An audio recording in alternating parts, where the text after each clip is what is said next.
¿Cuál es la misión del médico? Esos son puntos muy importantes. ¿Es curar? No, el médico no cura. ¿Es éxito? ¿Qué quiere decir salvar vidas? ¿Cómo salvas una vida? ¿Qué quiere decir salvar una vida? ¿Que esa persona ya no se va a morir porque si le salvaste la vida? No sé yo qué quiere decir salvar una vida o qué quiere decir curar, ¿no? Yo creo que la misión más importante del médico es acompañar.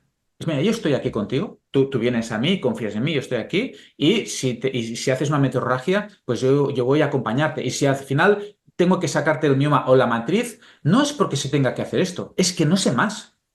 Es que tú te estás desangrando, tienes un mioma, no sé por qué, pero de mis herramientas, la cirugía es la que yo sé que puede evitar que te sigas desangrando. Pero no es lo mejor, es lo que yo sé hacer ahora y lo haré de la mejor manera. Y si hace falta con los grandes aparatos, no sé qué y tal, pero es porque no sé más. Ojalá pudiera solucionar esto sin cirugía, pero no sé más. No es porque sea lo mejor, es porque yo no sé Y que el más, estado ¿no? del conocimiento es el que es en estos momentos. Exacto.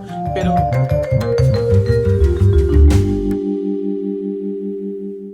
Hola David, hola Juanma. estoy encantado de hablar contigo porque creo que es la primera vez yo creo que en los últimos años que podemos tener una charla distendida porque nos hemos juntado para hablar de terapia neural, nos hemos juntado para hablar de cosas un poco científicas o de un congreso y no teníamos tiempo para tener una charla y a lo mejor no sabemos por dónde vamos a terminar a hablar y me encanta que estés aquí con nosotros y que podamos hablar de cualquier cosa sin agenda. Sí, no, yo también estoy muy contento de que me lo hayas propuesto, porque realmente, a ver, sabes que para mí eres una persona muy próxima y que hacemos muy buena conexión con los temas que nos interesan, ¿no? Y es esto, que a veces está bien, pues, bueno, tomarse un ratito, digo, bueno, pues este ratito es para nosotros dos y lo que salga y con quien lo quiera compartir. Muy bien.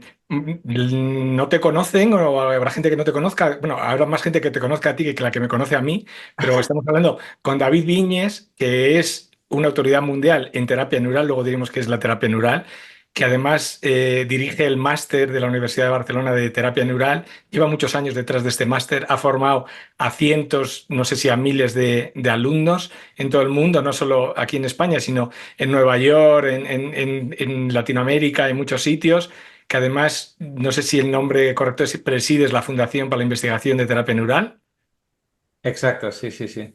y que tu formación, tú eres médico de profesión y entiendo que también de vocación. Sí, yo de pequeño ya sentía que había venido a este mundo a ser médico. Y fíjate que yo pensaba que era cirujano porque traduces tu sensación a algo que puedas conocer en los términos que tienes en aquel momento. Entonces yo de pequeño sabía que había venido a ser médico y pensaba que quizás ginecólogo o cirujano porque tenía la sensación como que tenía que ayudar, pues yo qué sé, yo de pequeño decía, a traer niños al mundo, ¿no? Y me veía haciendo cosas con las manos. Pero después, durante la carrera no sé, me gustaba todo, pero no me gustaba nada en concreto y todo a la vez, ¿no? Y después, con los años, me he dado cuenta que lo que yo tenía que hacer con las manos de pequeño era precisamente palpar. Pero de pequeño no lo sabía, porque todo el mundo, bueno, es que igual es cirujano, ¿no? Pues es palpar, es escuchar con la palpación, ¿no? Y ahí es donde ha habido esa integración con la terapia neural. Fíjate que una de las preguntas que yo pensaba hacerte es que si volvieras atrás en el tiempo, ¿volverías a ser médico?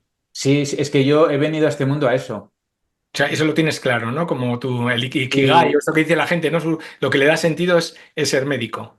sí, es que, por ejemplo, a veces te planteas, imagínate que hay un problema con el colegio de médicos, no acepta lo que tú haces o lo que sea. Digo, bueno, es que yo para ser médico no necesito colegio de médicos, no necesito un hospital, me necesito a mí. Mientras yo esté vivo y tenga unas manos y tal, pues haré de médico debajo de un puente y me voy al Senegal o donde sea, ¿no?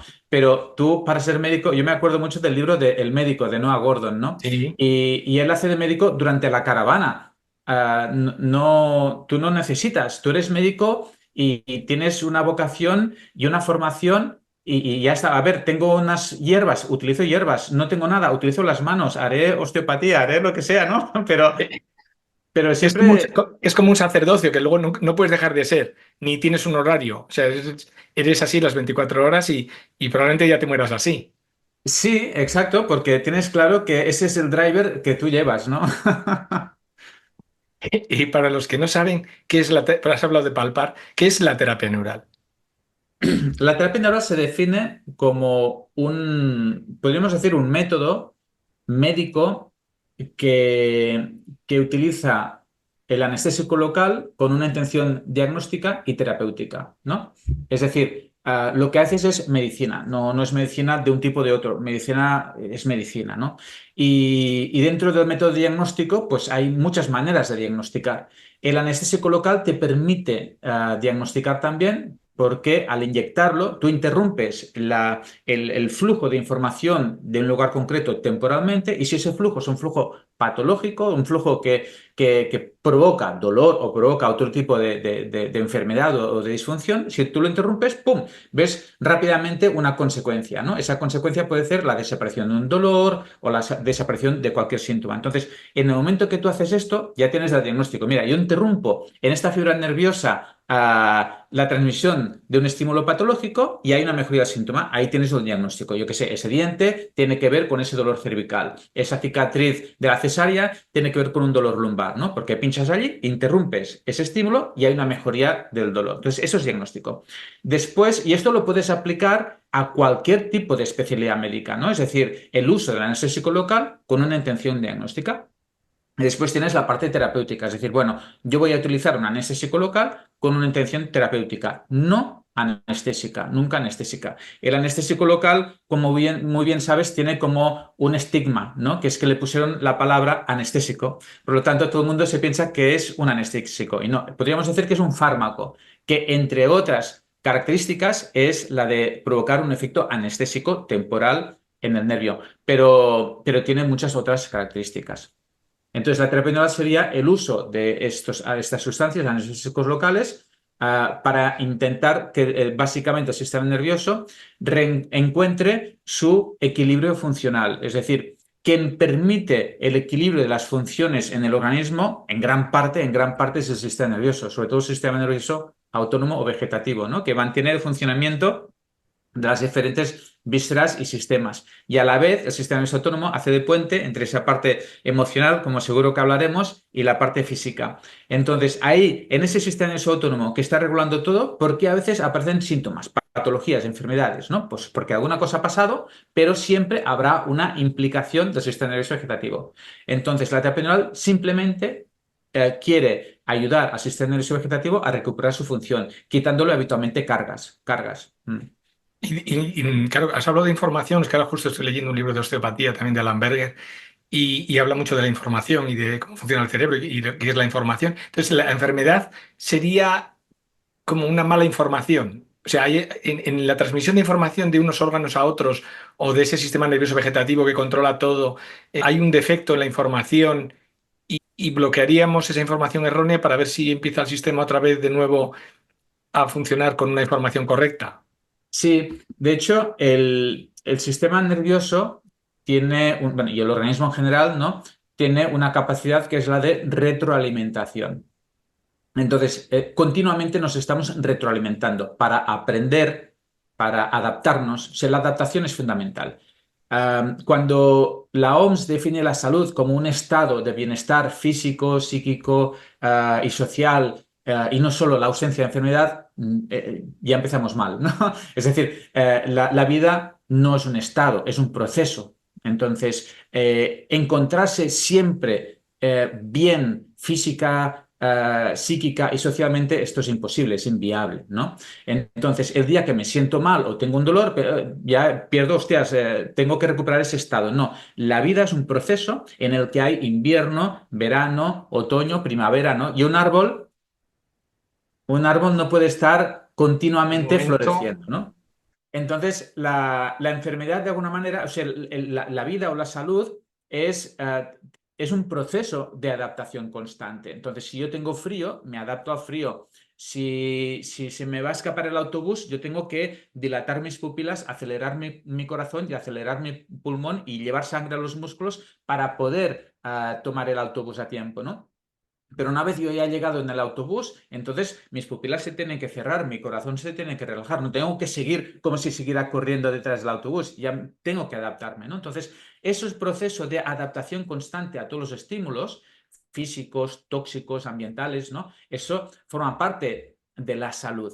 Y ahí necesito un sistema nervioso que sea capaz de permitir esa adaptación constante a los estímulos externos y internos. Entonces, la enfermedad que sería la pérdida de capacidad de adaptación, ¿no? Yo no puedo adaptarme a una postura, me aparece un dolor. No puedo adaptarme a algo, me aparece un síntoma, ¿no? No puedo adaptarme a el polen de algunos árboles, aparece la rinitis, pero el polen ya estaba antes de mi rinitis y antes no me producía rinitis. Algo ha pasado en mí que yo ahora no me adapto a ese polen. Entonces aparece la enfermedad como síntoma de que he perdido mi capacidad de adaptación a lo que sea.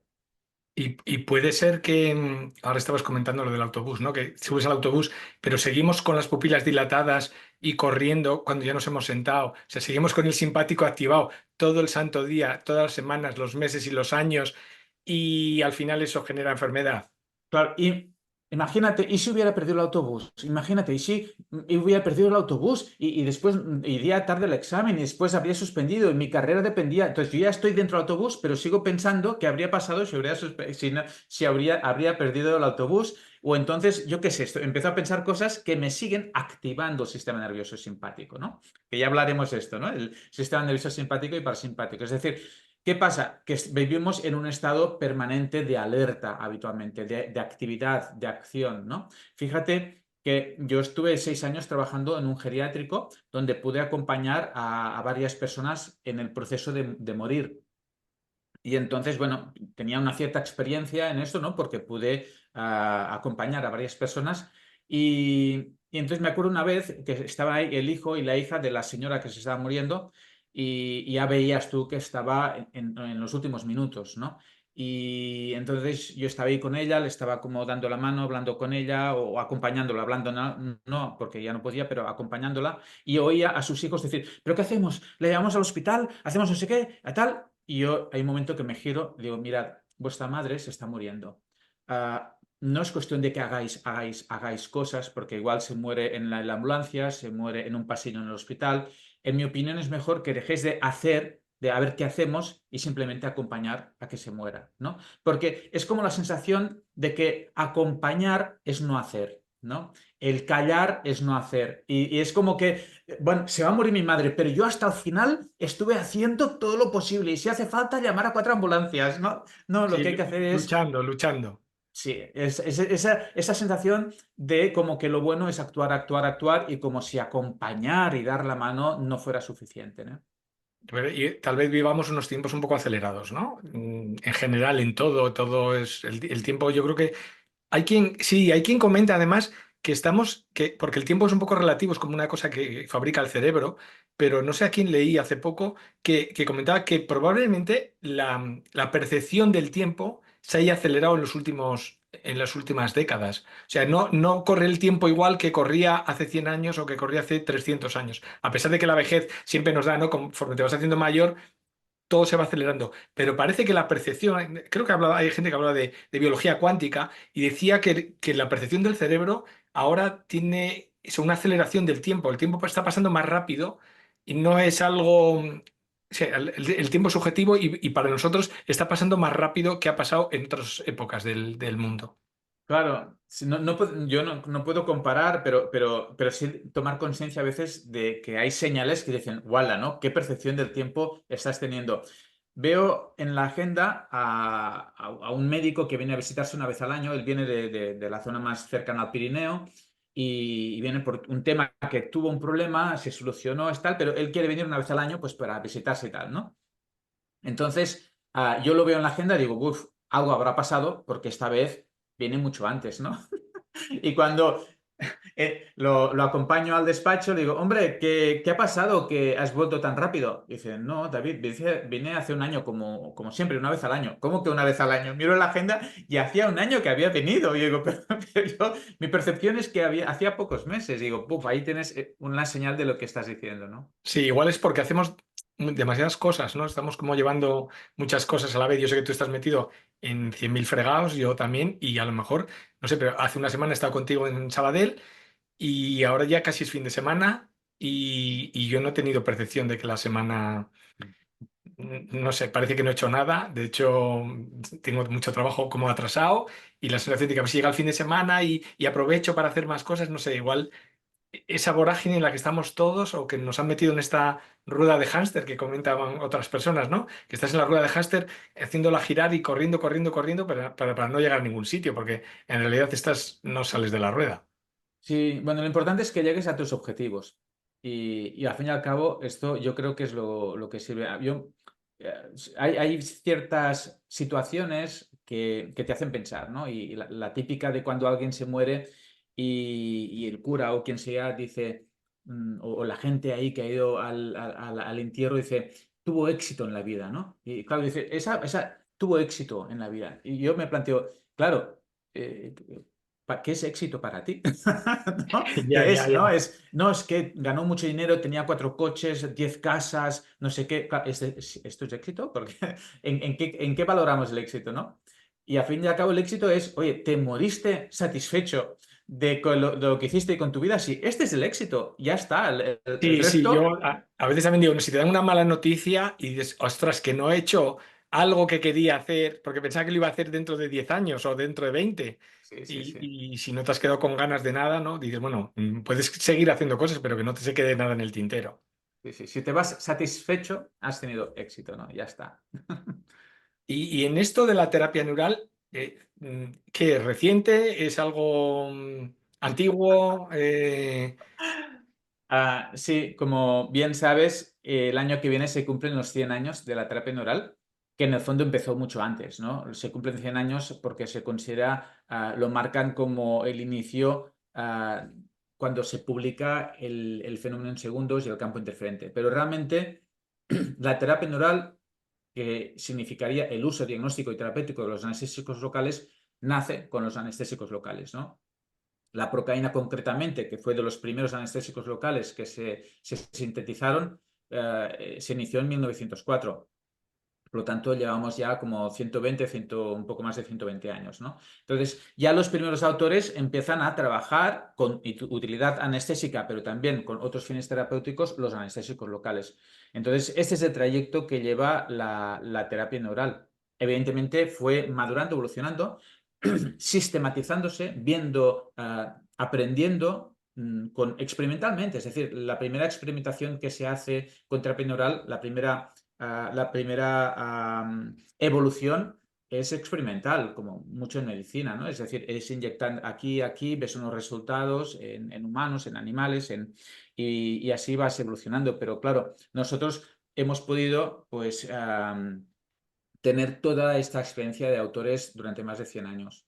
Y pocos fármacos como la procaína pueden enseñar en un prospecto con 100 años de antigüedad, casi ya 120 años de antigüedad, donde ya sabemos cuáles son los efectos a medio, largo, corto plazo, muy largo y después de un siglo, ¿no? Sí, sí, sí, sí, exacto. Digo, si la penicilina pues se conoce bien, pues imagínate la procaína. Es decir, pocos fármacos son tan conocidos y con tanta experiencia. Y además, piensa que durante las primeras décadas era el anestésico local. Por lo tanto, en miles y cientos de miles de pacientes solo se utilizaba la procaína hasta que no aparecieron otros anestésicos locales, pero como 30 o 40 años después. ¿Tú sabes cuántos médicos podemos estar usando la terapia neural en todo el mundo? ¿Hay alguna estimación o...? No lo sé, espera, que no lo sé, pero ni idea, ni idea. ¿Cuántos alumnos han pasado por el máster de terapia neural de España, el de Barcelona? Por el máster de terapia neural, yo calculo que casi, bueno, casi igual 900 habrán pasado, sí. Más Y, otros cursos que doy, por eso te digo que o sea que en España podríamos estar más de 1.000 personas no, y... porque la particularidad que tiene nuestro máster es que la mitad o más vienen de fuera de España. Ah, vale, vale. Claro, porque, bueno, tenemos un recorrido, un nombre y no solo nosotros como nuestra escuela de terapia neural, sino también la Universidad de Barcelona, ¿no? Que también es potente. Entonces, tenemos alumnos de otros países europeos, básicamente Italia y Portugal, por cuestiones de idioma, y después de toda Latinoamérica. Pero yo diría que la mitad o menos vienen de España. Ajá. Y Y luego además, otra cosa, que muchos que hacen el máster de terapia neural o aprenden terapia neural después la aplican poquito o no la aplican, pero no hacen terapia neural, no trabajan con terapia neural. Para ellos es un recurso más junto a otros que tienen. sí, pero bueno, a ver, si lo usas, que yo no, yo trabajo en un hospital público y el otro día cuando daba la charla decía, pero tú haces terapia neural en el hospital. Digo, yo es que no puedo hacer, no puedo no hacer, porque cuando entra un paciente, ya la forma en que estoy mirando qué es lo que le pasa, es que no, es imposible, da igual si luego no le pincho ni le hago nada, pero es que ¿cómo podría ya no hacer? Ya les dije, si os metéis en esto, es un camino sin retorno, porque el que entre ya no va, nunca va a dejar de pensar así. Bueno, no exactamente, porque tú resonaste, tú entendiste, tú aprendiste terapia neural, ¿no? Pero hay personas que después de un máster de terapia neural, ni que hicieran 5 másteres de terapia neural, su chip no cambió. Y siguen viendo la terapia neural como una infiltración del anestesia local donde duele. Y es así. O sea, hay gente que tú vas a alguien pensando que te va a hacer terapia neural, ese médico te dice que te va a hacer terapia neural, es que yo lo he visto muchas veces, pero te duelen las cervicales y te va a pinchar en las cervicales, te duele la rodilla y te va a pinchar en las rodillas. Por lo tanto, no es exactamente terapia neural. Lo que hace es inyectar procaína u otros anestésicos locales donde duele o donde hay síntomas, ¿no? En cambio, otro puede ser que haya entendido cómo funciona la terapia neural. Eso, como dices tú, la visión del paciente desde la perspectiva de la terapia neural, pensando de dónde puede venir eso, sobre todo a través del sistema nervioso o de las conexiones, ¿no? Con las historias emocionales y tal, y las somatizaciones. Y después quizás no inyectas. Bueno, no inyectas, pero yo la he visitado desde ese paradigma, ¿no? Este es el primer punto y lo machacamos mucho en los cursos, porque así también lo aprendimos con Julio César Payán, pero hay gente que esto no lo entiende, o sea, tienen tan integrada esa formación mecanicista que a pesar que la repitas, no la tienen integrada y pueden trabajar en un hospital o en un consultorio aparentemente de terapia neural, pero no lo están haciendo, ¿no? Y a veces necesitan pues más tiempo o bueno, o no es su camino, ¿no? Pero sí estoy de acuerdo contigo que lo más importante es la visión de cómo tú atiendes al paciente. Porque nos entienda alguien, porque estamos hablando de esto, entonces hemos hablado de que hay que pinchar anestésicos locales, pero la visión, esta integrativa o esta forma de mirar al paciente, ¿en qué consiste? Mira, por ejemplo, el paciente que vimos ayer. Una persona que viene con rinitis, conjuntivitis, una alergia importante. Después tuvo un hijo hace un año y hace un año pues tiene un dolor en la zona sacroiliaca y tiene una tensión aquí y te dice que eso es por la postura en la que duerme, porque da el pecho a su hijo desde la cama y por donde agarra a su niño y tal, y que por lo tanto se le está cargando allí y viene con esa rinitis, bueno, y toda una serie de síntomas, ¿no? Bien, yo le digo, pero a ver, tú cuando duermes, hay muchas mujeres que dan el pecho desde la cama así en la noche y tal, y no todo el mundo tiene un dolor en la sacroiliaca izquierda. ¿Y por qué no la tienes nada? No, esto es por la postura, ya, pero la postura es así. ¿Y por qué me duele aquí y no aquí? La postura es la misma. Porque entonces muchas veces justificamos de una manera completamente lineal el por qué me está pasando lo que me está pasando, ¿no? Bien, pero aquí empieza la historia de vida. La historia de vida es siempre la misma en terapia neural. Voy a preguntar de cabeza a pies cosas que te han pasado, ¿no? ¿Has tenido anginas de pequeña? No. ¿Has tenido sinusitis? No. ¿Has tenido otitis? Sí, buf. Tuve mucha sinusitis, hay sinusitis, otitis de pequeña. Me acuerdo, si una cosa me acuerdo de la infancia es que tenía muchos dolores de oído. Ya está. A mí ya no me importa si te duele la sacroiliaca izquierda o derecha. Ya no sé si te duelen los pies o las rodillas. Ya no me acuerdo si venías por rinitis o por migrañas. Pero lo que sí sé es que de pequeña tú te acuerdas de los dolores que tenías de oído. Entonces, esta parte es importante. ¿Por qué? Porque ahí yo tuve mucha irritación en mi sistema nervioso. Por lo tanto, ahí me quedé, ¿no? Entonces entra la parte diagnóstica. En la parte diagnóstica yo empecé haciendo un pinchacito, pues en la zona de la piel, ¿no? Que es donde está el sistema nervioso más cutáneo, pero reflejo del órgano, delante y detrás del oído. Una cosa muy sencillita, subcutáneo, más sencillito que pinchar insulina, ¿no? Pues pincho esto, pero evidentemente estoy actuando sobre la vascularización y la inervación del oído. Y la señora empieza ya a decir, se me ha destapado la nariz. Venía con la nariz tapada. Se me ha destapado la nariz. Y digo, ah, sí, qué bien. Digo, a ver, ¿cómo explico yo la inervación del oído con la inervación de la nariz? ¿Me entiendes? Pero sí en la historia de ese paciente. Es decir, es una paciente con mucha rinitis, pero con muchas otitis en la infancia. Y le digo, mira a ver cómo estás de la zona de la cadera que te dolía. Y empieza así. Y claro, cuando un paciente tarda en responder es porque está buscando el dolor. Entonces, cuando ya tarda, ya está, es que está mejor, porque está haciendo cada vez un gesto más forzado y entonces se le relajó toda la columna, la espalda y se le pasó el dolor, ¿no? Entonces, esa es la historia de vida. Es decir, claro, si alguien viene por un dolor en la sacroiliaca y yo le pincho la sacroiliaca, no estoy haciendo historia de vida. Si esa señora, en lugar de otitis en la infancia, hubiera tenido otra historia, yo habría ido a esa historia. Aquí tenemos la parte diagnóstica y terapéutica, ¿no? Entonces, esa es la parte más importante, aprender a preguntar y a relacionar todo en el organismo, no verlo por partes. Porque podemos almacenar esa información de cosas que pasaron. Es que muchos pacientes te dicen, pero eso fue cuando era pequeño, no te lo cuentan. No, pero eso no cuenta, me operaron, pero eso ya pasó porque han pasado 60 años o lo que sea, ¿no? Que es como algo que no es importante. El cuerpo va a guardar esa memoria que no, no está guardando ni la memoria del paciente. Sí, es muy fácil responder a esto porque, claro, a la gente le sorprende, pero a ver, si yo tengo ahora 35 años y tengo un dolor ahí y es desde que tuve a mi hijo por la postura, no sé qué tal cual, y las otitis las tenía en infancia. Digo, sí, ¿tú te acuerdas de cuando te dolía el oído? Sí, por lo tanto, si te acuerdas es porque hay algún tipo de información que rápidamente tú conectas con eso. Hay una memoria, ¿no? La memoria tú la sigues teniendo. Bien, eso por un lado. Dos, le digo, mira, cuando van pasando los años, todas las células del cuerpo se van renovando, todas, las del hígado, las de los huesos, la piel, las mucosas, pero las neuronas no. Tú tienes las mismas neuronas con las que naciste y unas cuantas menos, pero las neuronas no se regeneran, no renuevan. Lo que sí hacen son sinapsis nuevas que las necesitamos para el aprendizaje y pueden repararse. Las neuronas pueden repararse y pueden hacer conexiones nuevas. No entraremos en la neurogénesis que se puede dar en el hipocampo y todo eso. No entraremos ahí porque ya es otro campo, ¿no? Pero en el fondo, y lo que sí podemos decir, y es cierto, es que tú no vas a generar neuronas nuevas en tu ciático, no vas a generar neuronas nuevas en tu trigémino, no vas a generar neuronas nuevas en tus nervios, ¿no? Entonces, y claro, por lo tanto, las mismas neuronas que tú tenías cuando te operaron de apéndice a los 8 años, los nervios que cortaron son las mismas células que tienes ahora. ¿Cómo que no tienen nada que ver?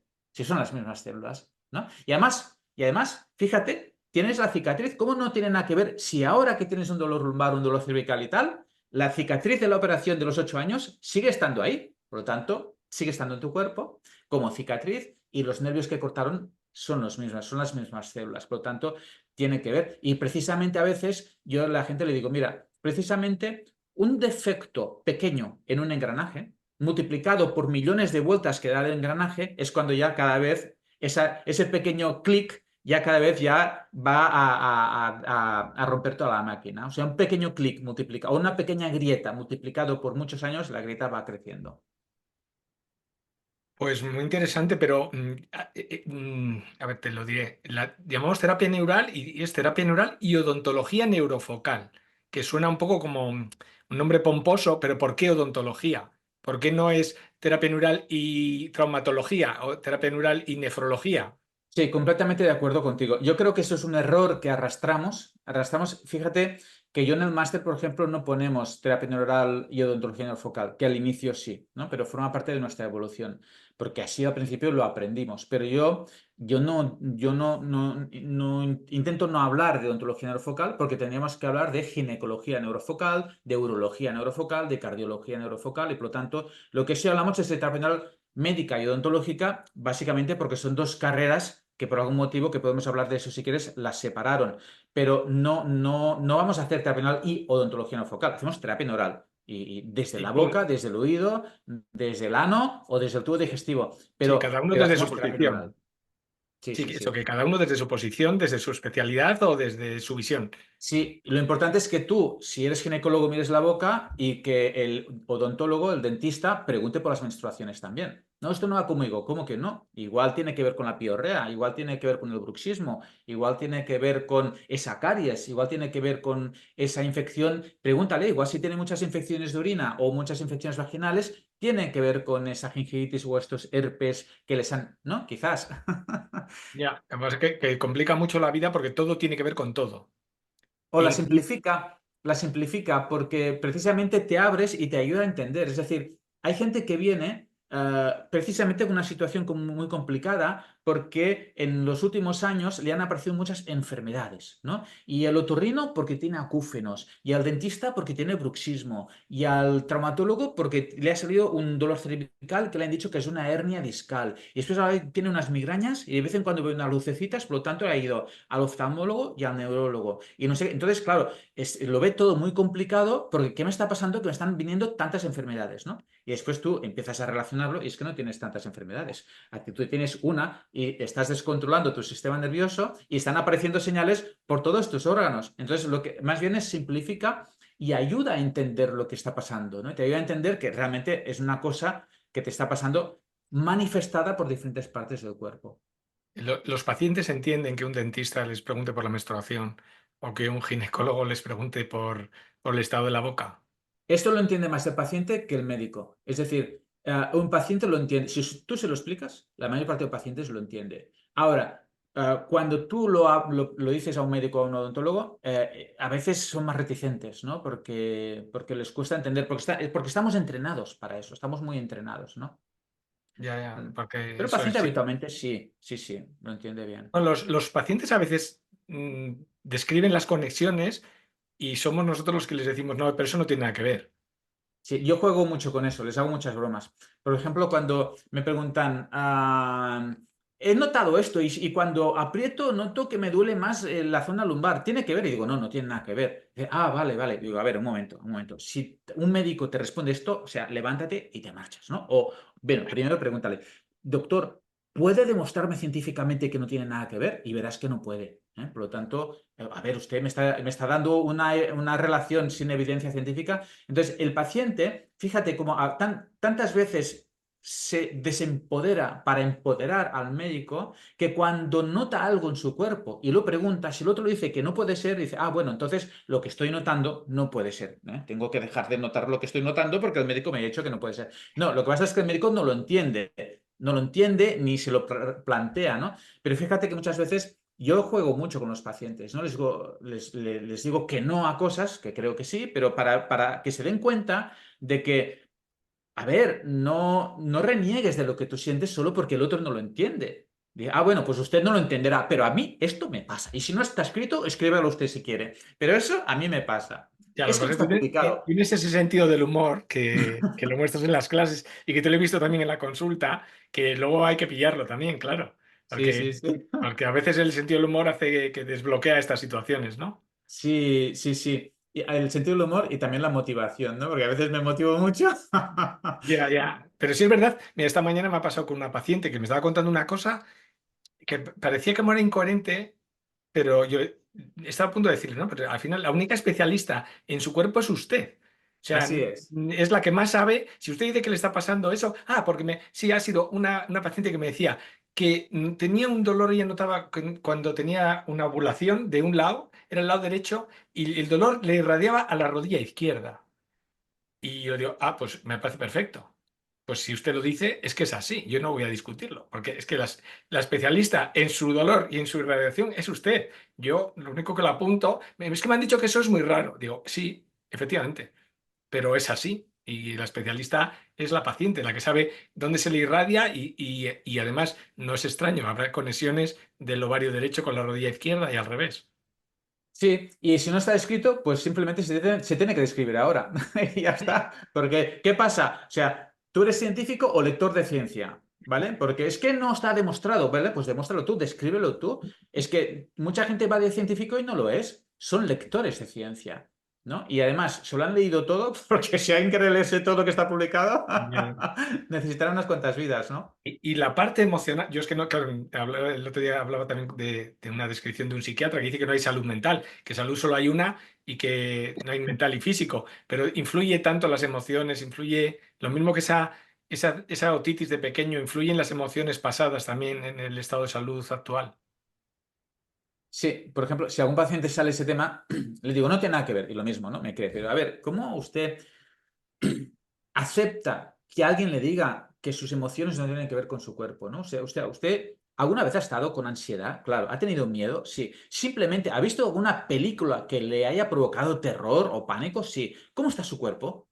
¿Cómo está su cuerpo? Y si agarra a alguien, ¿y cómo lo agarra, no? Entonces, simplemente dándole la mano a alguien que está mirando una película de terror o de miedo, tú ya ves en qué momentos está más asustado. Porque te va apretando la mano más. Oye, tío, para, que... No, ¿por qué? ¿Por qué te aprieta la mano? Pues porque estás sintiendo miedo. Entonces, es que el miedo, ¿dónde se nota? ¿En la mano? No, en todo mi cuerpo. Y si yo en vez de la mano me miras el pie, pues igual estoy apretando ahí con el pie, ¿no? Y el corazón se acelera y la boca se seca. Es decir, siempre hay una somatización de la emoción. En el momento en el que la emoción no se somatiza, es que ya no es una emoción, ¿no? Precisamente puedo saber que estoy emocionado porque lo siento en mi cuerpo. La emoción implica una descarga hormonal, entre otras cosas, una descarga hormonal y nerviosa, sobre todo a través del sistema nervioso autónomo, y va a provocar una modificación de todas las vísceras y de los músculos y de las fascias, ¿no? Todo va a cambiar mi cuerpo en función de la emoción que yo siento, ¿no? Entonces, por lo tanto, siempre que tengo un síntoma, también hay una carga emocional. Ah, no sé, es que a mí me hace gracia, no decir pena, en medicina y en los hospitales cuando se dicen departamento de, yo qué sé, de hepatología, departamento de cardiología, departamento de psiquiatría. Digo, a ver, y el hepatólogo no va a mirar la parte psicológica, el hepatólogo no va a mirar el corazón, no va a mirar el no sé qué, ¿no? Porque en el fondo es que el hígado nunca funciona solo. Y no podemos decirle a nadie, mire, lo suyo no es orgánico, ¿eh? Lo suyo es emocional. Nos hemos dado cuenta que lo suyo, tranquilo, que no es una enfermedad física, es una enfermedad mental. Pero a ver, ¿y en qué momento alguien puede separar la parte emocional de la física? ¿Cuándo? Entonces, siempre que tengo algo físico, hay un componente emocional. Excepto en las personas que o bien no tienen emociones o cuando les hacen el diagnóstico, dejaron las emociones fuera, ¿vale? Si esto no es posible, no podemos decir que el diagnóstico no tiene un componente emocional. Más o menos, influirá más o menos, pero siempre, no siempre. Y has hablado de las fascias también, están un poco de moda también en medicina, pero yo no recuerdo haber estudiado una de las fascias. La fascia era como el envoltorio del chocolate, que lo quitas para comerte el chocolate. Entonces, qué son las fascias? ¿Y por qué son tan importantes? Sí, bueno, la de cosas que van cambiando, ¿eh? Y lo rápido que cambian. Fíjate que no hace tanto que se decía que las células de la microglía o las células gliales, bueno, se llaman, como tú sabes, pero lo decimos para la gente que no lo sepa, las células de la glía serían todas las células que hay en el sistema nervioso que no son las neuronas, ¿no? Decirlo así, dicho así a grosso modo. Entonces, la glía viene de glú, que es pegamento. Entonces se decía que todas esas células, que hay tantas o más, hay más que neuronas, simplemente servían de sostén de las neuronas. Es decir, tengo millones y millones y millones de células en mi cerebro que solo sirven para que las neuronas no se caigan. Y ya está, y me quedo tan ancho. Y durante décadas lo entiendo así, ¿no? Después, con el tiempo, se va viendo, ¿no? Que tienen sus funciones, ¿no? Y que incluso transmiten impulsos que son necesarios para la nutrición y reparación de las neuronas. Bueno, tienen una serie de neuronas, ¿no? Entonces, con el tejido conectivo ha pasado algo parecido. El tejido conectivo, que se dice conectivo porque conecta, es decir, un tejido que conecta todos los otros tejidos, los conecta o los compone. ¿Eh? Compone huesos, están en la sangre, compone tendones, ligamentos, en diferentes tipos de parénquimas de diferentes órganos, músculos. Entonces, un tejido que compone y conecta el resto de los tejidos, decimos, no, y solo sirve para conectar y sostener, y ya está, o para aislar, ¿no? No aísla nada. Claro, yo veía la aponeurosis, ¿no? Que es una parte de fascia que rodea el músculo, para aislar el músculo, para que pueda moverse bien y no se roce con nada. Pues no, la fascia que rodea el músculo, lo que le hace es conectarlo con el nervio, con la vena, con la arteria, con la piel, con el hueso, con la víscera, ¿no? De manera que la fascia sería como un tejido formado básicamente por colágeno, ¿no? Y otras fibras que lo que hace es conectar absolutamente todos los órganos, el riñón, la arteria, el hueso, la piel, el corazón, el cerebro, las meninges, los tendones, conecta todo esto, pero rodea, y no solo rodea y conecta, sino que se introduce, es decir, un músculo no solo está rodeado por una fascia, sino que la fascia, sin soltarla, sin perder la continuidad, va rodeando cada uno de los haces musculares, de las fibras musculares. Después ahí hay un nervio, ningún problema. Rodea el nervio, rodea los haces nerviosos, rodea las neuronas, ¿no? Los axones. Es una pasada. Entonces, todo eso tiene un continuo desde fuera hacia adentro, desde delante hacia atrás y desde el cráneo hasta los pies, todo continuo. Imagínate que solo fuera para sostener, ¿no? Entonces, claro, y esto lo que hace es, ¿por qué es tan importante? Porque transmite información también. Es decir, no solo transmitimos información a través de la vía humoral, es decir, de la vía sanguínea, o a través de la vía nerviosa, sino que también transmitimos información a través de la fascia. Información mecánica, información también de impulsos eléctricos. Piensa que también la fascia está inervada, por lo tanto, todo lo que sucede en el sistema nervioso, sobre todo simpático, va a repercutir en la fascia y lo que pasa en la fascia va a repercutir en el sistema nervioso porque también lo rodea, ¿no? Y también interviene en la transmisión de impulsos. Por eso es tan importante la fascia, pero de lo que estamos hablando, la mayor parte de médicos aún lo tienen, Ya, también es aún lo verdad tienen. que todavía, incluso el tema de la bioelectricidad, todavía, incluso la gente más metida en conocimiento del sistema nervioso, no entiende que la bioelectricidad no afecta solo al tejido nervioso, sino que está en otros tejidos, en todas las células, en las organelas de las células, y que la comunicación se puede hacer no solo por los nervios. O sea que la fascia, lo que pasa es que ya saldríamos del paradigma que todo el mundo entiende, ¿no? Que los nervios conducen la electricidad y puede ir el cerebro al pie, del pie vuelve y puede conectar las fascias, pero no entienden que la comunicación célula a célula a veces puede ser superior o paralela o distinta a la comunicación que se establece a través de los nervios. Entonces, Claro, todavía te explotaría más la cabeza si piensas que hay otra comunicación de la que se ha hablado muy poco y que empieza a conocerse pues muy recientemente, que tiene muy pocos años, porque está un poco como tapada en la investigación, en la comunicación, en todo. sí, cuando has utilizado una expresión que creo que es muy buena, ¿no? Explotaría la cabeza. ¿Por qué? Porque queremos entenderlo todo bajo nuestra lógica. Y nuestra lógica es básicamente lineal. Nuestra lógica es aún bastante primitiva. Porque hay maneras de entender que no pueden ser lineales. Son muy complejas, son muy complejas. Y esto no las vuelve esotéricas ni falsas, simplemente complejas. Pero ¿qué pasa? Que si yo, con mi manera de entender, con una gran influencia cultural, quiero explicar todo y si no lo puedo explicar es que es fake, entonces, claro, me estoy limitando mucho a mi conocimiento, ¿no? Sin plantearme que simplemente es que aún no tengo manera lógica de entender esto y más allá aún. ¿Por qué tengo que entenderlo todo desde esa perspectiva lógica? ¿No? Es decir, hay cosas que se tienen que aceptar, no las puedo conocer, ya las conoceré o no y tal, pero no pasa nada. Quizás otra parte de mi sistema nervioso, esa parte que no sabemos aún para qué sirve, sí lo está entendiendo de alguna manera, pero no desde el córtex frontal o desde el raciocinio, que es el que yo le doy tanto valor, ¿no? A ver, las células emiten fotones. Las células emiten fotones, emiten luz. ¿Sabemos algo de eso? Bien poco sabemos de eso, ¿no? Pero no importa, lo que nos sirve es decir, oye, de todo lo que tú sabes es una pequeña parte de lo que sucede. Y no pasa nada, relájate, no pasa nada.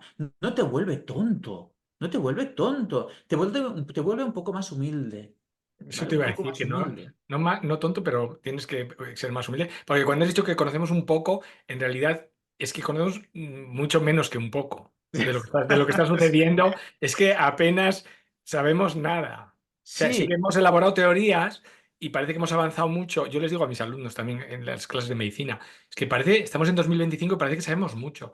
Pero yo cuando les hablo de los miomas, digo, no tenemos ni idea de por qué se producen y tampoco sabemos cómo tratarlos. Sabemos cortarlos y quitarlos, extirparlos, pero que eso es una técnica bastante grotesca y que pertenecería más al mundo de las cavernas. Y tampoco sabemos por qué se produce la endometriosis. Tampoco sabemos por qué se producen cantidad de patologías. No sé por qué se produce la dismenorrea en unas pacientes sí, en otras no.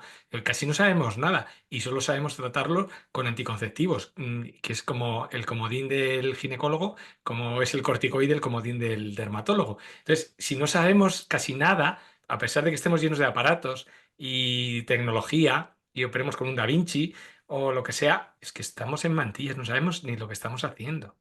Mm. Sí, y a ver, todo tiene su belleza y su utilidad, ¿no? Y, tenemos que relajarnos un poco en esto, es decir, tenemos que armarnos de valor y decir, no lo sé, lo sé, ¿no? ¿Y por qué tantas veces decimos tantas mentiras los médicos? Porque nos cuesta más decir no lo sé que decir una mentira. Cuando un paciente te dice, ya, yo porque tengo una endometriosis, o porque tengo semioma, o porque no sé qué, o no, y ¿cuántas veces el médico dice no lo sé? Y en cambio, ¿cuántas veces dice lo primero que le sale por la cabeza a un paciente que igual ve por primera vez y no sabe Porque lo que estamos tiene? entrenados para eso. Porque yo también comentaba que no estamos entrenados para el fracaso. Tenemos que tener una solución para cada problema. Y eso es durante la carrera aprendes una solución que puede ser o farmacológica o quirúrgica. Entonces, no aprendes a buscar salud, aprendes a buscar enfermedades. Las detectas muy bien y tienes una solución mágica para cada cosa, o bien un fármaco o una cirugía. Pero no te dicen que muchos pacientes y al final, incluso el final es que vas a fracasar, los pacientes se mueren. Porque el final es que nos Bueno, morimos esto sí todos. tomas la muerte como un fracaso. Bueno, pero como nos morimos todos, sí, porque si lo que te han enseñado es a combatir la muerte y la enfermedad, pues al final la última batalla la vas a perder. Entonces, Sí, sí, y para lo que tú estás entrenado, pues dices, pues no, es que no te están diciendo como que tú puedes acompañar, pero que no vas a tener soluciones para todo.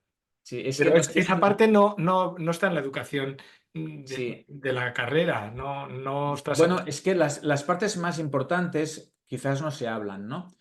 ¿Cuál es la misión del médico? Esos son puntos muy importantes. ¿Es curar? No, el médico no cura. ¿Es éxito? ¿Qué quiere decir salvar vidas? ¿Cómo salvas una vida? ¿Qué quiere decir salvar una vida? ¿Que esa persona ya no se va a morir porque se le salvaste la vida? No sé yo qué quiere decir salvar una vida o qué quiere decir curar, ¿no? Yo creo que la misión más importante del médico es acompañar. Es, mira, yo estoy aquí contigo, tú vienes a mí, confías en mí, yo estoy aquí, y si haces una meteorragia, pues yo voy a acompañarte. Y si al final tengo que sacarte el mioma o la matriz, no es porque se tenga que hacer esto, es que no sé más. Es que tú te estás desangrando, tienes un mioma, no sé por qué, pero de mis herramientas, la cirugía es la que yo sé que puede evitar que te sigas desangrando. Pero no es lo mejor, es lo que yo sé hacer ahora y lo haré de la mejor manera. Y si hace falta con los grandes aparatos, no sé qué y tal, pero es porque no sé más. Ojalá pudiera solucionar esto sin cirugía, pero no sé más. No es porque sea lo mejor, es porque yo no sé Y que el más, estado ¿no? del conocimiento es el que es en estos momentos. Exacto, pero no hay Lo que, miraremos no desde hay el que venderlo futuro, como... que lo miraremos desde el futuro a lo mejor un poco horrorizados. Y estos en el siglo XX o el XXI hacían esto, Mm, qué bestias, ¿no? Pues como hacemos ahora, miramos para atrás prácticas médicas de hace 100 años o de hace 50, ¿no? Pero bueno, es lo que tenemos. Pero sí que es claro, verdad que no acepta, por eso a veces dices, no sé decir, no sé, porque el paciente también te exige y tú te autoexiges tener una respuesta para todo, porque si no parece que eres un poco tonto, ¿no? sí, pero tú eres responsable de lo tuyo. Es decir, yo soy responsable de si mi paciente le mete una trola o le digo no lo sé. Ese soy yo. A mí lo que me Ah, enseña la sí. facultad no lo puedo utilizarlo de excusa, ¿no? Y entonces, cuando el paciente me dice algo, yo habitualmente cuando me preguntan, doctor, pero a mí, ¿y esto por qué me pasa? Y le digo, mira, es fácil responderte, es muy fácil. Y además, digo, no me voy a equivocar. Digo, ¿te pasa porque estás vivo?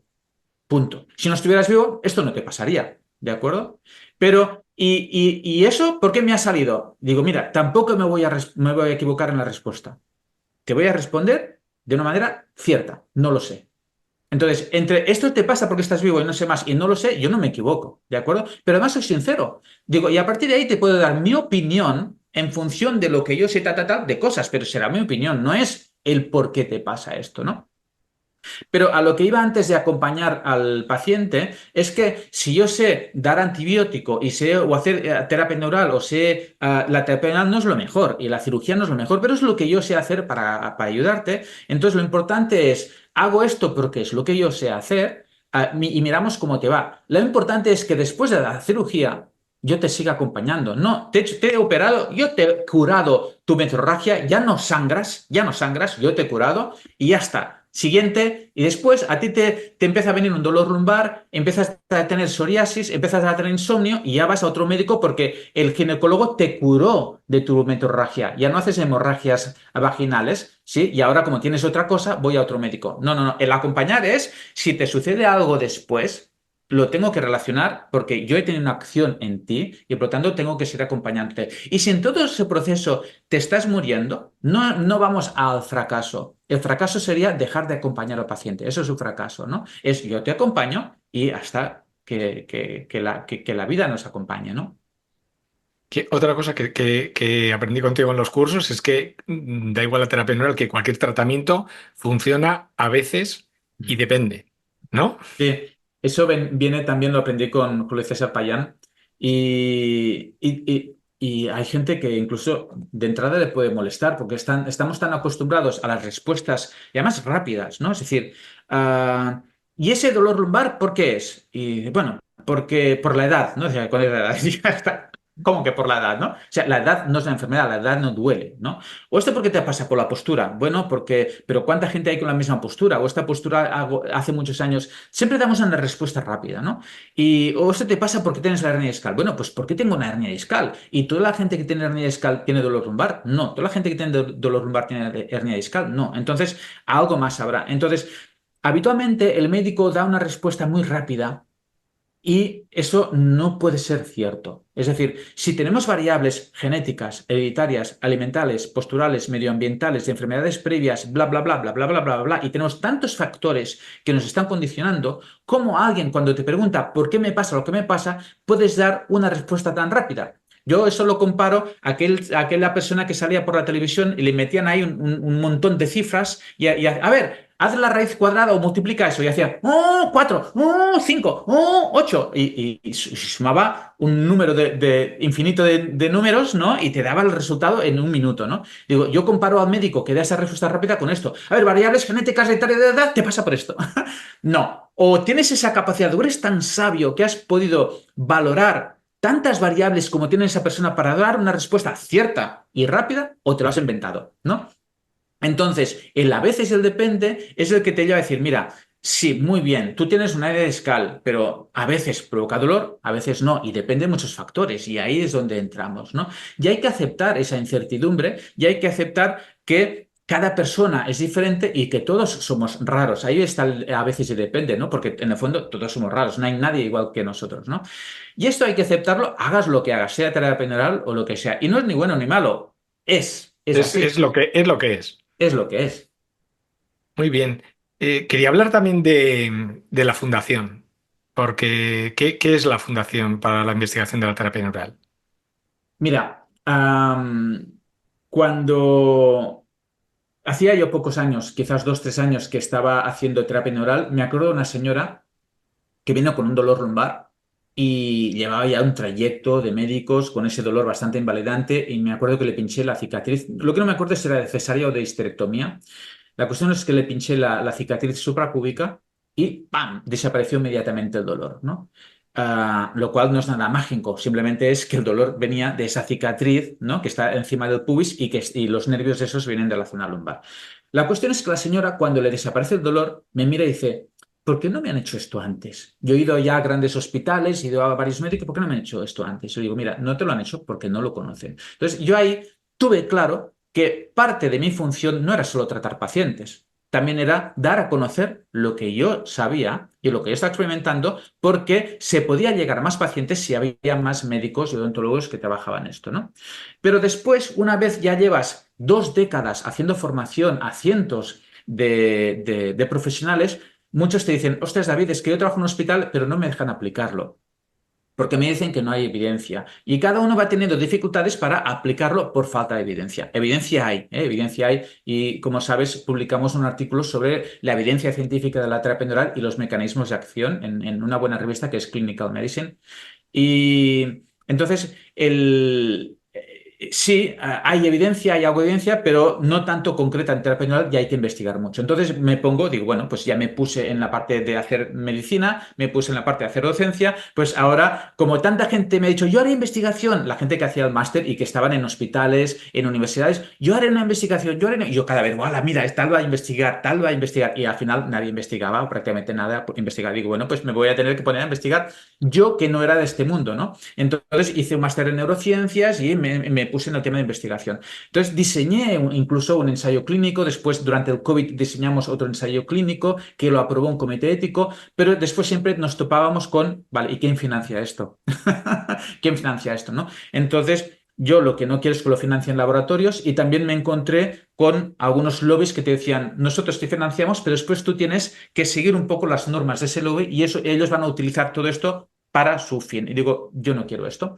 De manera que me di cuenta que lo que teníamos que hacer era una fundación, es decir, una fundación como herramienta para que las personas que quieran apoyar la investigación de la terapia neural para cambiar el diagnóstico de la medicina desde esa perspectiva, para colaborar en esto, pues pueden aportar, ¿no? De una manera en la que fácilmente pues, puede desgravar en su renta, es decir, puedo desviar dinero de Hacienda a una fundación para investigar en terapia neural o empresas pues, que destinan un presupuesto a fundaciones pues, que también puedan a darlo a la fundación, porque el objetivo primero y último es investigar en terapia neural.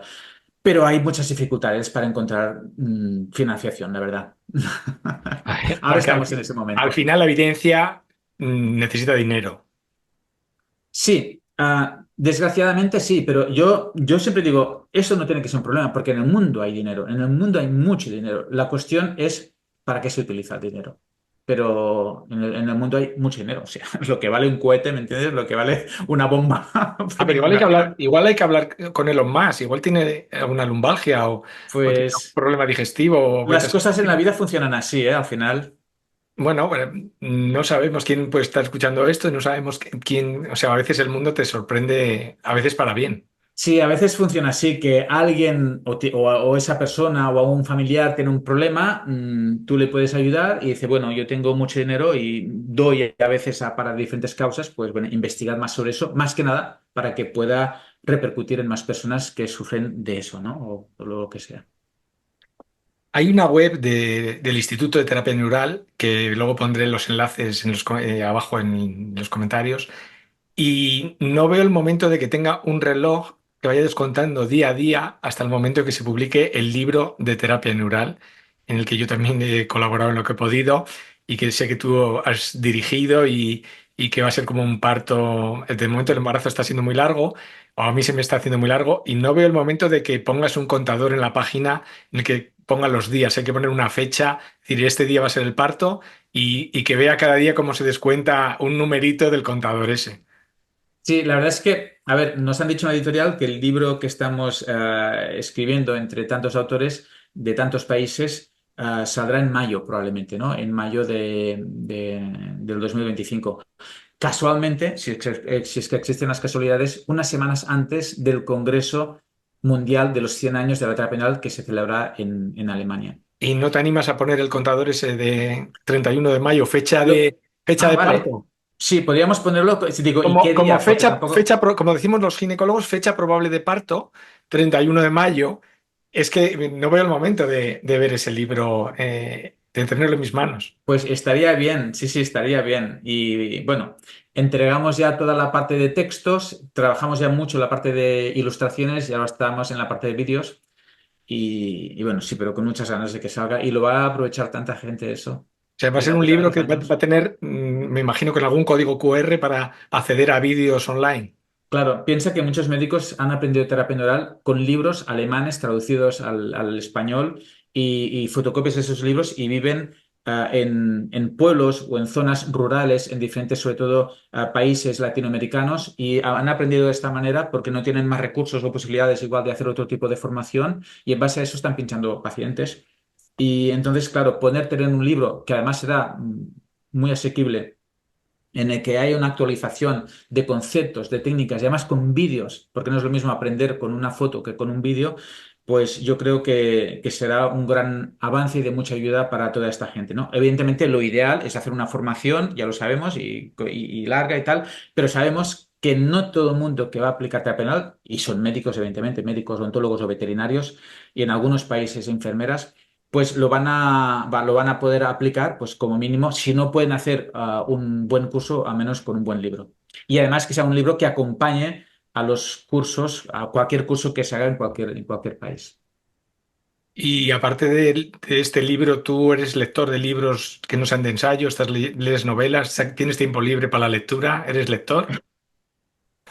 Mira, hace muchos años, hace años sí, me encantaba, me acuerdo que me hice socio del Círculo de Lectores en aquella época, mi época de adolescente, después de mi época de inicio de la facultad, cuando terminé la carrera, leía novelas. Me gustaban mucho, pero llevo muchos años sin leer prácticamente nada de esto. Y si alguna cosa leo es porque la leemos Teresa y yo juntos y en algún verano y lo leemos en voz alta. Entonces, igual si conduzco yo lee Ah, ella. sí, qué ah, bueno. Esto me sí, recuerda, creo si no me equivoco, igual estoy metiendo la pata, pero creo que Darwin se sentaba por las tardes o se tumbaba en su sofá y su mujer le leía las novelas en voz alta. pues sí, lo hacemos entre ella y yo. Como yo me mareo en el coche y no puedo leer, pero ella puede leer, por lo tanto conduzco yo y lee ella. Pero después cuando paramos, antes de acostarnos o a la comida, leo yo y le leo a ella, ¿no? Y así leemos un libro entre los dos, pero ya no es leer así, sino que es escuchar cómo la otra persona lee el libro, ¿no? Y yo creo que también entra diferente el vocalizar el libro, ¿no? Qué Y chulo. bueno, pues casi que de los pocos libros que no sean temáticos de míos son leídos de esta manera conjuntamente con Teresa. Ay, qué bonito, qué bonito. Me gusta mucho esto, ¿eh? No, no es fácil ponerlo en práctica. Hay que estar en No, una cierta sincronía mental. este verano no lo hemos hecho, en parte por la dedicación casi tan focalizada que he hecho con el libro, que llevo 2 años con esto, pero el año pasado creo que sí lo hicimos, pero básicamente es en verano cuando lo hacemos. ¿Cómo te ves dentro de unos años? No sé, 5 o 10 años. ¿Qué crees que estarás haciendo? Me veo seguir haciendo lo que me gusta. Yo ya he reducido los días de visita y me permite pues hacer más cosas de las que me gustan sin ir cada día a la consulta. Y me veo con el libro publicado, quizás publicando algún libro más, pero ya dirigido a pacientes, no tan profesional. Me gustaría poder, porque muchos pacientes me lo dicen, ay, no, no puedes escribir algo que no sea así como dirigido al paciente, ¿no? Ahí al médico. Me gustaría escribir algo más. Me veo también siguiendo viajando para dar cursos y a mí no me gusta viajar, o sea, no me gusta nada viajar y lo hago porque creo que es una de las cosas que tengo que hacer, porque cada vez que voy a dar un curso a cualquier país, pues después te sientes muy agradecido por lo que has podido hacer, con la gente que también te lo agradezca, entonces el feedback que hay le encuentra sentido, por lo tanto, aunque no me guste viajar, pues es algo que sé que seguiré haciendo. El año que viene, por ejemplo, probablemente iremos a India, a dos partes de la India para hacer formación intrapenal junto con otros países. Y entonces ahí me veo, ¿no? Pero en la parte que me gustaría poder ver, como ahora estoy viendo estas cosas que he hecho en los últimos años, es investigación. Me gustaría poder ver cómo he conseguido llevar a cabo investigación en hospitales que tengan una repercusión en la gente. Y hay relevo. Cuando tú dejes de trabajar y Monse, Teresa, ves gente joven que vaya a coger el testigo, que siga allí. Porque seguir practicando la terapia neural va a seguir habiendo gente, pero gente que tire, que se ponga ahí, que gente puntera que lo viva así, con esa pasión que lo vives tú, que le haya dado la vuelta a la terapia neural. Yo el otro día, cuando estuve en tu consulta, claro, es parecido a lo que vi hace 10 años, pero por otro lado es distinto porque ya no estás buscando el nervio, es más de palpar, es menos de buscar el ganglio, de buscar, de infiltrar profundo. Es una cosa, también es menos reproducible, que alguna vez que te lo he dicho, ¿no? Que lo que haces tú, cómo, o sea, llegar a tener esa sensibilidad y tocar, se parece un poco a lo que hacen los osteópatas o algunos fisioterapeutas, que los médicos no tenemos esa, no tenemos esa práctica, ese aprendizaje, ese entrenamiento de tocar y palpar y sentir. Y cuando, y yo digo, bueno, dentro de 20 años o 25, que igual ya no me importa nada lo que sucede en el mundo, porque igual estoy mirando desde otro lado, desde Andrómeda o vete a saber, ¿no? Pero que hay gente joven que vaya a tirar del carro de la terapia neural. Veo poca, veo poca gente joven, pero la hay, la hay. Y, y bueno, yo en eso, mira, me acuerdo cuando una de las veces que estuve con Payán, venía una terapeuta de Madrid que venía en avión y no sé, me llamó y me dijo, no sé, que ella llegaba a no sé qué hora en el aeropuerto de Popayán y tal. Y yo le dije, Payán, pues bueno, esto y tal, y cómo lo hacemos para ir a buscar. No sé qué problema había logístico. Y Payán me dijo, ya se dará. ¿No?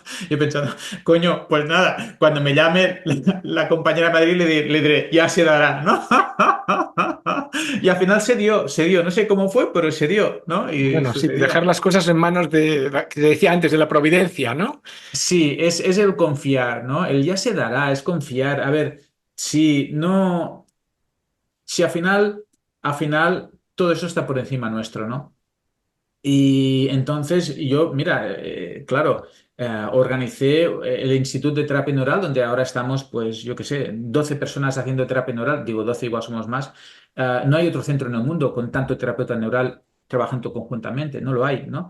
Pero y yo cuando me retire, ¿qué pasará? Porque mis hijos no quieren hacer, no son médicos, no quieren hacer nada de todo esto, ¿no? Las hijas de Teresa tampoco. Y entonces digo, bueno, pues que no pasa nada, ya se dará, si tiene que aparecer alguien bien y si no también. Ese centro nos ha permitido trabajar durante años a todos los que hemos trabajado ahí. Sí, pues ya está, ya tuvo sentido. No tiene por qué ser de ninguna manera, no tiene por qué continuar. No, no, no, no. Lo que tiene es que transformarse como un mandala, ¿no? Y ya está. Sí, sí, el relevo ya se dará. Y si no hay nadie, pues que releve. Es porque, pero lo que está claro es que lo que se ha hecho se queda y quizás se transformó como cuando un cuerpo fallece y es reintegrado en el universo, ¿no? Mm. Muy bien, David, pues me parece una frase estupenda para terminar, que lo que tenga que ser será. Te doy las gracias por haber estado este rato. Sé que estás muy ocupado, pero me ha encantado charlar contigo A mí porque, también. porque hoy no tenían eso, no es para hablar de un capítulo del libro, no teníamos que entregar nada dentro de 3 días, no tenemos no es para una ponencia en un congreso, no es nada, es solo por charlar, que creo que a la gente le va a gustar y va a aprovechar, porque además es que las cosas que cuentas están cargadas de sabiduría, entonces me encanta oírte, pues muchas gracias.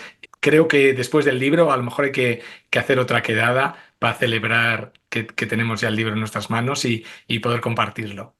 Sí, y fíjate, yo en eso soy muy aburrido, soy poco de celebrar, soy muy aburrido en estas cosas, pero sí, estaría bien. Bueno, después del esfuerzo, ¿no? Después de todo esto, ya cuando lo tienes, poder Sí, decirle a la gente, mira, ya el que quiera también lo puede tener y puede sí, empezar sí, a sí. hojearlo. Yo me muero de ganas de leerlo. Sí, no, no, yo también, de verlo y a ver cómo queda, porque seguro que además las ilustraciones, Panamericana trabaja muy bien también. Estoy muy contento porque el libro será en una gran editorial, presente en todos los países de habla hispana y sí tengo muchas ganas de verlo. Pues nada, pues hasta siempre, David. Igualmente, chao, gracias. Chao, chao.